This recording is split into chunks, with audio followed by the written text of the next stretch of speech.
Welcome to Build Your Arsenal.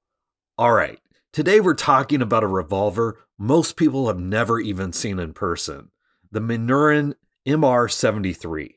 This isn't your average 357. It wasn't built for casual plinking or for sitting in a safe just to look pretty. This thing was made for French counter-terror units who trained harder and meaner than just about anyone on the planet. They didn't just shoot paper. They shot each other. Live rounds. Real pressure. That's the kind of stress this gun was designed for. So let's take a deep dive, because once you learn what this revolver is, most of what you thought you knew about revolvers kind of falls apart.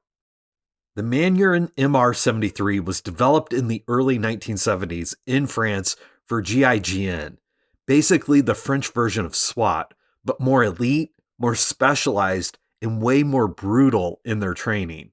We're talking about a unit that was trained with live fire, and not just on the range.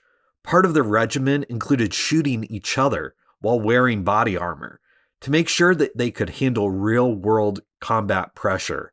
Now think about that. You're not just trusting your armor, you're trusting your gear, your sidearm, and for GIGN, that sidearm was the MR73. It had to work every time for tens of thousands of rounds, and it had to shoot straight because in high stress moments, the gun has to do its job even when your hands are shaking. That's the kind of revolver we're dealing with here. Let's get one thing out of the way.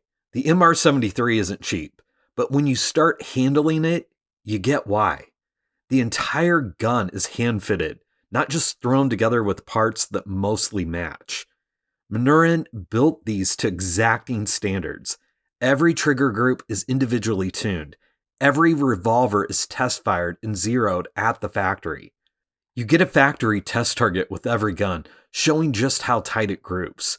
When's the last time you saw that from Smith Wesson or Ruger? Spoiler, you don't. In the 6-inch version here, just looking at the bluing, it's deep, dark, almost like a mirror. Every line is sharp. Every part fits together like it was machined from one block of steel. Now let's talk about the grips.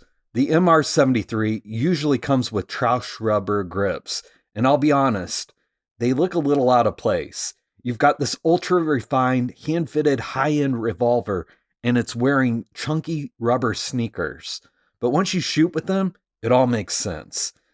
These grips were designed for real duty use, not to look pretty in a display case. They give you a full palm swell, soft recoil absorption, and solid texture that locks into your hand, especially under stress. And when you're pushing full house 357 loads through a steel frame, you want something that helps you stay on target without shredding your hand. So yeah, they may not win a beauty contest, but if you're buying this gun to shoot it like the GIGN did, you'll thank those Trausch grips after your second cylinder of Magnums. Now let's talk about the trigger, because that's where the MR73 really separates itself. In double action, it's long but buttery smooth. No stacking, no grit, just consistent pull all the way through.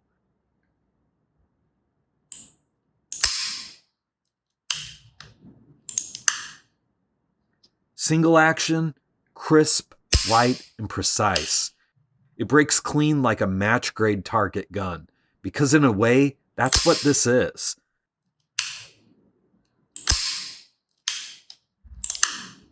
Compare that to a stock Smith & Wesson. Yeah, they can be decent.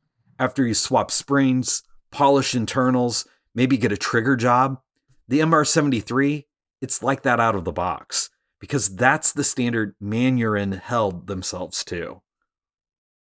All right, let's talk about accuracy, because that is where the MR73 goes from nice revolver to legendary status. This gun isn't just capable of tight groups, it guarantees them.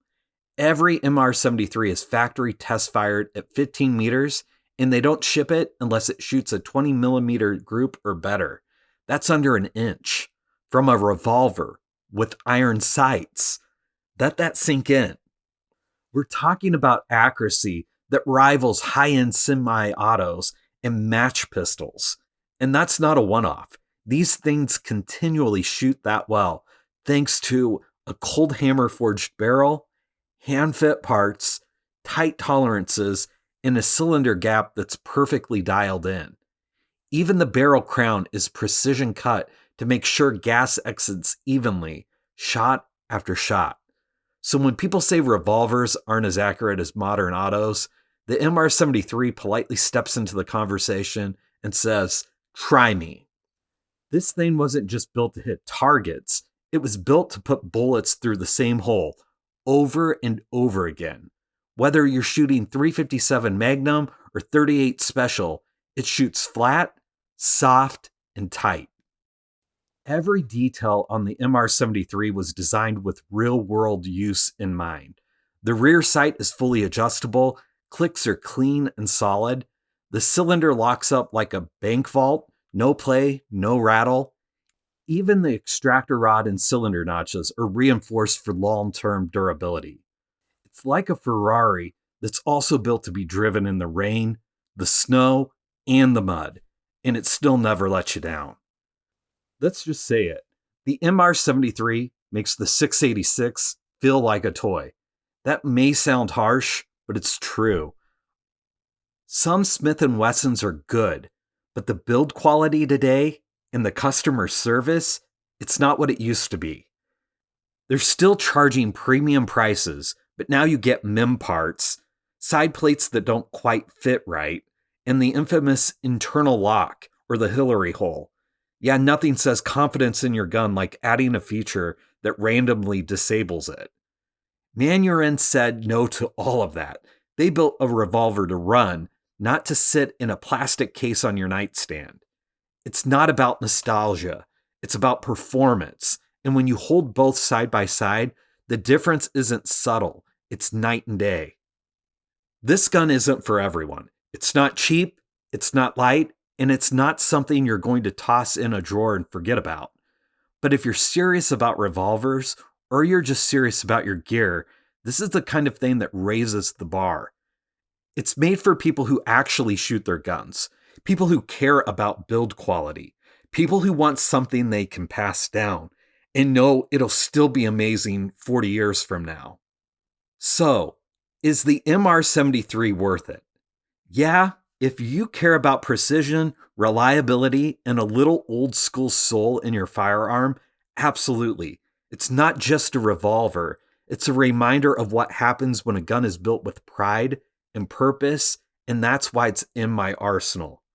Thanks for watching. Drop a comment below if you've ever seen one in person, or if you're tempted to ditch your Smith after this. Like the video, subscribe, and share to help the channel, and I'll see you in the next one.